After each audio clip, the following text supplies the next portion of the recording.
प्राध्यापक डाक्टर कपिल लामिछानेको परिचय। पिता सुखदेव र माता सुखमायाका 3 छोरीहरू र 5 छोराहरू गरी 8 सन्तान मध्ये तेस्रो सन्तान 2 दिदीपछि तथा ज्येष्ठ पुत्र रत्नको रूपमा पोखरा 28 माझथाना कास्कीमा विक्रम सम्वत 2015 असोज 24 गते सोमबार जन्मिनु भएका कपिल लामिछाने एक वरिष्ठ साहित्यकार र विशिष्ट प्राज्ञिक व्यक्तित्व हुनुहुन्छ। माझथाना, असम, बनारस र काठमाडौँमा अध्ययन गर्नुभएका लामिछाने 2041 सालदेखि रूपन्देहीको सिद्धार्थनगर नगरपालिका 7 भैरवामा बस्दै आउनु भएको छ। उहाँले टिभीबाट नेपाली विषयमा प्रथम श्रेणीमा प्रथम स्थान सहित स्नातकोत्तर एमए गरेर टिभी भैरवा बहुमुखी क्याम्पसमा करिब 37 वर्ष प्राध्यापन गर्नुभयो। भैरवा बहुमुखी क्याम्पसमा प्राध्यापन गर्दा गर्दै टिभीबाट नै नेपाली गाउँखाने कथामा विद्यावारिधि गर्नुका साथै उहाँ टिभीको प्राध्यापक बन्नुभयो। उहाँले साहित्य सिर्जना र लेखनको मूल थलो पनि भैरवालाई नै बनाउनु भएको छ। लामिछानेले लामो समयदेखि साहित्यिक, शैक्षिक र प्राज्ञिक नेतृत्व लिई आउनु भएको छ। करिब 15 वर्ष क्याम्पस प्रमुख भई क्याम्पसको शैक्षिक नेतृत्व गर्नुभयो। लोकवार्ता परिषद नेपाल, सिद्धार्थ साहित्य परिषद आदि दर्जनौं साहित्यिक, सामाजिक र सांस्कृतिक संघ संस्थामा आबद्ध लामिछाने प्रस्थित प्रतिष्ठान नेपालका संस्थापक अध्यक्ष 2068, नेपाल प्रज्ञा प्रतिष्ठानका सभा सदस्य 2075 देखि 2079, नेपाल बाल साहित्य समाजका उपाध्यक्ष 2080 देखि 2082 हुनुहुन्छ। लामिछानेको लेखन यात्रा कविताबाट भएको हो। 2034 मा बनारसमा पढ्दै गर्दा उहाँले लेखेको कामना शीर्षकको कविता कल्याणी पत्रिकामा छापिएको हो। उहाँका 2034 देखि कविता, 2041 देखि एकांकी, 2042 देखि समालोचना र कथा, 2044 देखि लघुकथा र 2045 देखि बालकथा प्रकाशित हुँदै आएका छन्। सिर्जना, समालोचना, अनुसन्धान र सम्पादन गरी 2081 चैत्रसम्म उहाँका एकल 61 भन्दा बढी पुस्तकहरू प्रकाशित भएका छन्। उहाँका बाल साहित्यका 2 दर्जन भन्दा बढी र सम्पादित 2 दर्जन पुस्तक पनि प्रकाशित भएका छन्। उहाँले नेपाली गाउँखाने कथा, नेपाली बौद्ध साहित्य, मुस्लिम संस्कार गीत, नेपाली कथामा कृषि जीवन, नेपाली साहित्यमा शकुन्तल उपाख्यान आदि विषयमा औपचारिक अनुसन्धान गर्नु भएको छ। नेपाली गाउँखाने कथा, नेपाली बौद्ध साहित्य, मुस्लिम संस्कार गीत सम्बन्धी अनुसन्धान ग्रन्थ प्रकाशित भएका छन्। यसबाट उहाँ सिर्जना, समालोचना र अनुसन्धानको त्रिवेणी हो भन्न सकिन्छ। उहाँको भनाइ छ, सन्मार्गका लागि साहित्यको सिर्जना सन्मार्गका लागि र सामाजिक रूपान्तरणका लागि हुनुपर्छ। साहित्यलाई भडास पुग्ने भाँडो बनाउने होइन। उहाँका प्रकाशित लघुकथा कृतिहरू अन्यथा 2054, जलमानव 2061, बोनसाई 2068, विस्थापन 2075, अणिमा 2079 र मन्त्रीको मुस्कान 2080 गरी उहाँका 6 लघुकथा संग्रहहरू प्रकाशित भएका छन्। लघुकथा समालोचना संग्रह 2081 भदौ भोडी पुराण प्रकाशन उहाँको लघुकथा समालोचनाको कृति हो। लघुकथा समालोचना, प्रशिक्षण र सिद्धान्त स्तरीकरणमा लामिछानेको अहम भूमिका छ। उहाँका प्रकाशित अन्य कृतिहरू 2034 देखि कविता यात्रा थालेका लामिछानेका फुटकर कविताहरू पत्र-पत्रिकामा छरिएर रहेका छन्। लामो कविता अक्टोकसहरूले 2059 को दीपा जनमत सम्मान प्राप्त गरेको हो भने यो कृतिका रूपमा 2061 मा प्रकाशित भयो। मरुभूमिका पोथ्राहरू कथा संग्रह 2044, 2062 क्रमशः लेखक स्वयं र विवेक सृजनाशील प्रकाशन। पत्रकारिताको रूपरेखा सहलेखन 2050, 53, 59, 61, विद्यार्थी पुस्तक भण्डार, अक्षर, बालकथा संग्रह 2051 र धेरै पुनर्मुद्रण रत्न पुस्तक भण्डार। काले कुकुर बालकथा संग्रह 2051 रत्न पुस्तक भण्डार। भाडाकुटी बालकथा संग्रह 2058 र धेरै पुनर्मुद्रण रत्न पुस्तक भण्डार। सुनकथा बालकथा संग्रह 2059 विद्यार्थी पुस्तक भण्डार। राकेभूत बालकथा संग्रह 2061 विवेक सृजनशील प्रकाशन। भोकयुद्ध कथा संग्रह 2057, 65 जनमत प्रकाशन, परिवेश प्रकाशन। नेपाली साहित्यको सेरोफेरो समालोचना 2058 कला सदन। अनिवार्य नेपाली व्याकरण र अभिव्यक्ति उच्च माध्यमिक तह 2060 लुम्बिनी स्टुडेन्ट कर्नर। अनिवार्य नेपाली व्याकरण र अभिव्यक्ति प्रमाणपत्र तह 2060 लुम्बिनी स्टुडेन्ट कर्नर।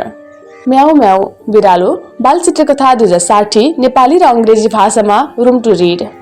रमाइला गाउँखाने कथा 2061 तथा 2067, 2071 मा विवेक सृजनशील प्रकाशन, 2076 मा जनता प्रसारण तथा प्रकाशन लिमिटेड र 2080 मा भुडी पुराण प्रकाशनबाट परिवर्धित 5औं संस्करण।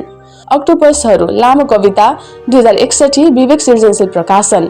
साधारण नेपाल संयुक्त 2061 दीक्षान्त। नाङ्लो जत्रो फूल बालकथा संग्रह 2062, 64, 68 साझा प्रकाशन।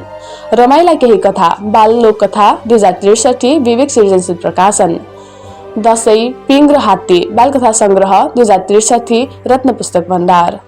ठुलो मान्छे बाल उपन्यास 2063 साझा प्रकाशन।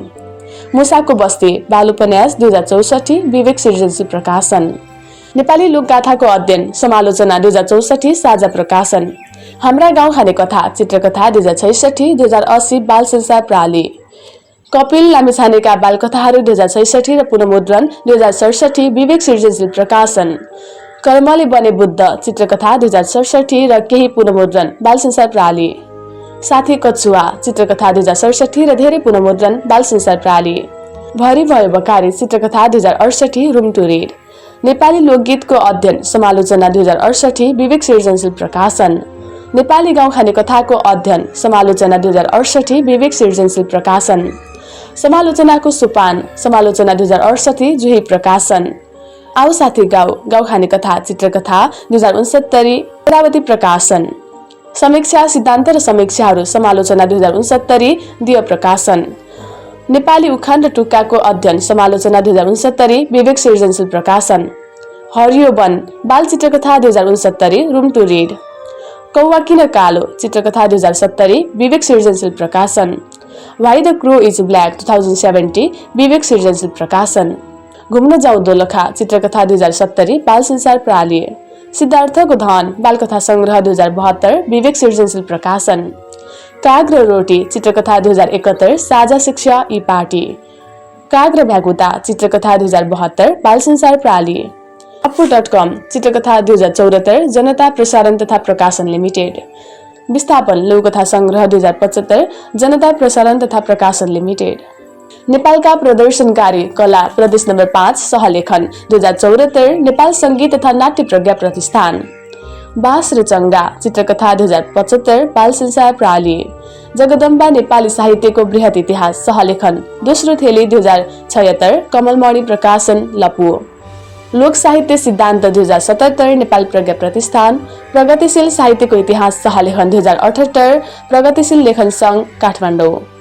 नेपाली बौद्ध प्रबन्ध काव्यको अध्ययन 2079 नेपाल प्रज्ञा प्रतिष्ठान। मुस्लिम संस्कार गीत 2080 नेपाल संगीत तथा नाट्य प्रज्ञा प्रतिष्ठान। राराको दिलमा नियात्रा संग्रह 2080 चैत्र बुढी पुराण प्रकाशन। जातियामा बालकथा संग्रह 2081 चैत बुढी पुराण प्रकाशन। आफ्नो ठाउँ बालकथा संग्रह 2081 चैत बुढी पुराण प्रकाशन। भकुण्डे भूत बालकथा संग्रह 2081 चैत बुढी पुराण प्रकाशन। दुम्सीलाई तकमा बालकथा संग्रह 2081 चैत बुढी पुराण प्रकाशन। बिरालोको लोकतन्त्र बालकथा संग्रह 2081 चैत बुढी पुराण प्रकाशन। साहित्य सिर्जनामा लामिछानेको विशेष योगदान छ भने लोक साहित्य र त्यसमा पनि नेपाली भोजपुरी मगर र थारू गाउँखाने कथाको स्थलगत संकलन र अध्ययन तथा लोकगाथा लोकगीत र लोककथाको अध्ययनमा उहाँको योगदान उल्लेख्य रहेको छ। यस सम्बन्धमा उहाँका केही पुस्तक र दर्जनौं अनुसन्धानात्मक लेख प्रकाशित भएका छन्। उहाँका केही लघुकथा बालकथा र बाल उपन्यास विद्यालय र महाविद्यालयका पाठ्यपुस्तकमा समावेश भएका छन् भने उहाँ र उहाँका कृतिका बारेमा 19 जनाबाट स्नातकोत्तर स्तरीय शोध भइसकेको छ। शैक्षिक उत्कृष्ट साहित्य सिर्जना तथा निष्काम प्राज्ञिक कार्य गरे बापत उहाँलाई देश र विदेशबाट विभिन्न पदक पुरस्कार र सम्मान प्राप्त भएका छन्। पदक पुरस्कार सम्मान र अभिनन्दन गीता अध्ययन मण्डल काठमाडौँबाट गीता प्रथमा रजत पदक 2037, नेपाल सरकारबाट महेन्द्र विद्याभूषण पदक ख 2042, त्रिवीबाट मकबुल अहमद लारी स्वर्ण पदक 2050, नूर गंगा प्रतिभा पुरस्कार गुठीबाट नूर गंगा बाल साहित्य प्रतिभा पुरस्कार 2053, नेपाल सरकारबाट शिक्षा पुरस्कार 2053, जमरको उत्कृष्ट बाल साहित्य पुरस्कार 2059, जनमत प्रकाशन बनेपाबाट दिपा जनमत सम्मान 2059, तन्नेरी साहित्यिक पत्रिकाबाट तन्नेरी प्रतिभा सम्मान 2060, जुही प्रकाशनबाट जुही हास्य व्यङ्ग्य सम्मान 2062, सिद्धार्थ साहित्य परिषदबाट सकला सिद्धार्थ बाङ्मय पुरस्कार 2063, सिद्धार्थ साहित्य परिषदबाट सिद्धार्थ साहित्य पुरस्कार 2064, अली मिया लोक बाङ्मय प्रतिष्ठानबाट अली मिया लोक बाङ्मय सम्मान 2066, जुही प्रकाशनबाट झरो नेपाली रत्न सम्मान 2066, त्रिवी दीर्घ सेवा पदक 2066, त्रिवी विशेष पुरस्कार 2066,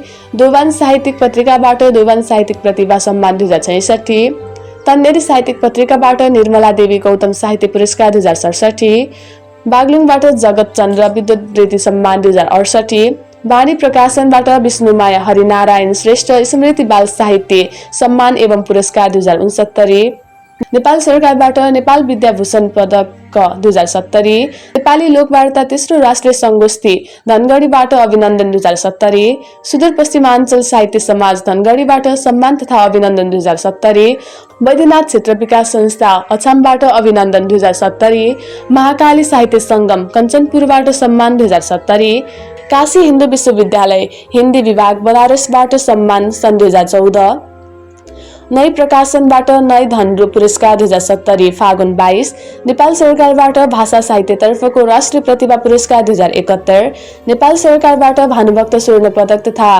प्रशस्ति पत्र 2071 असार, सिद्धार्थ साहित्य परिषद रूपन्देहीबाट भानु सम्मान 2071 असार, नेपाल संगीत तथा नाट्य प्रज्ञा प्रतिष्ठानबाट भूकम्प सम्बन्धी सांस्कृतिक जनचेतना अभियान 2072 का सन्दर्भमा प्रशंसा पत्र 2072 जेठ, नेपाल लोकवार्ता परिषद काठमाडौँबाट नेपाली लोकवार्ता सम्मान 2072 माघ सुर्खेत, सिद्धार्थ साहित्य परिषदद्वारा टेकबहादुर पन्थी स्मृति सिद्धार्थ साहित्य पुरस्कार 2073, त्रिमूर्ति निकेतन काठमाडौँबाट सत्यमोहन जोशी शताब्दी पदक 2073, लौकथा समाज काठमाडौँबाट धनमान लौकथा सम्मान तथा पुरस्कार 2074, सिद्धार्थ साहित्य परिषदबाट मिन पद्म गौचन स्मृति पुरस्कार 2074, सुरभि साहित्य प्रतिष्ठान काठमाडौँबाट सुलेख आख्यान प्रतिभा पुरस्कार 2074, चेतना संरक्षण प्रतिष्ठान नेपाल विराटनगरबाट धर्मानन्द रामप्यारी सितौला साहित्य चेतना पुरस्कार 2075, भैरवा बहुमुखी क्याम्पसको स्वर्ण महोत्सवका उपलक्ष्यमा सम्मान 2075,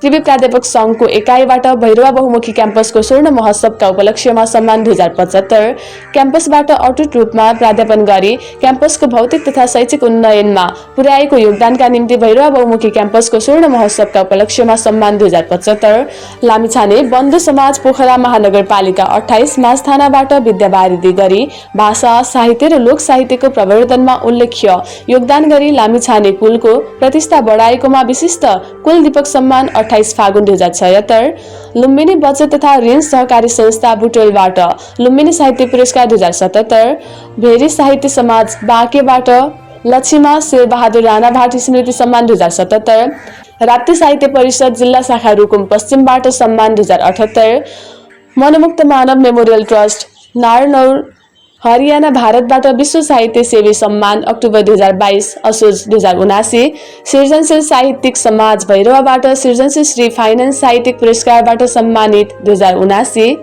साहित्य दिवस 2080 का उपलक्ष्यमा 2080 वैशाख 1 गते साहित्य प्रवर्धन केन्द्र नेपाल काठमाडौँबाट नन्द टुल्की आनन्द साहित्य सम्मान 2078, नवसर्जक साहित्य चौतारी लुम्बिनी प्रदेशको स्थापना दिवस तथा लुम्बिनी प्रदेश स्तरीय प्रथम बाल साहित्य उत्सव 2080 का अवसरमा नवसर्जक साहित्य चौतारी लुम्बिनी प्रदेशबाट बाल साहित्य लेखन तथा अन्वेषकका निमित्त लुम्बिनी प्रदेश बाल साहित्य पुरस्कार तथा नवसर्जक साहित्य सम्मान 2080 वैशाख 8, प्रलिसबाट प्रलिस बाल साहित्य पुरस्कार 2080, भैरवा बहुमुखी क्याम्पसको 56औं वार्षिकोत्सवका अवसरमा सम्मान 2081, मकालु गाउँपालिका सङ्खुवा सभाबाट दक्षिण एसियाली मकालु प्लाटिनम जुबिली बाल साहित्य सम्मान 2081, झरना साहित्यिक परिवार मकवानपुरबाट होमनाथ टीकामाया सम्मान तथा पुरस्कार 2081, नेपाल बाङ्मय परिषदबाट नेपाली बाङ्मय साधना सम्मान 2081, राप्ती साहित्य परिषद दाङबाट तिलका तुलसीराम आचार्य स्मृति पुरस्कार 2081।